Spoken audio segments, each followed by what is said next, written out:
obviously there's been a big shift in our leadership in DC, to say the least. And we knew that different things would be coming out. So you probably heard that, all of the pardons that President Biden did in his last days, and there were many. It did actually set a record.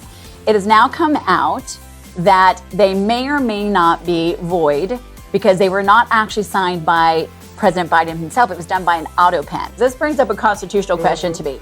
What is an auto pen? I know we've seen them. It's not just the stamp. It's a robotic arm that actually does the ink. But it says a robotic arm reproduces a near exact replica signature, no direct involvement of a human, or in this case, a president. The bigger issue that I have, that a lot of people have had for a while, after it became apparent at the debate to everyone in the country that Joe Biden had lost more than a step and was not functioning at a high level. And you have a man who clearly was not at the top of his faculties, and I'm trying to be kind here. Yeah. Then you have to ask the bigger question, not just about pardons. Who was making decisions? Who was running the country? Right. Who was choosing? I just don't think he was engaged. For me, I think the auto pen is kind of representative of all that. Now, the Wall Street Journal was reporting they interviewed over 50 people from the previous administration.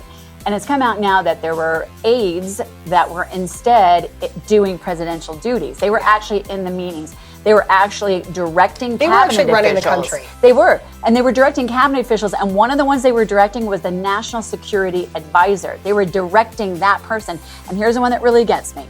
My husband's an 82nd Airborne veteran. I have many veterans in my family. And I remember my father passed away right before the Afghanistan debacle. Oh.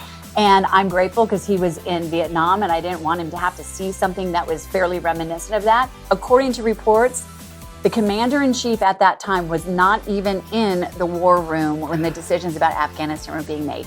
That's the bigger issue.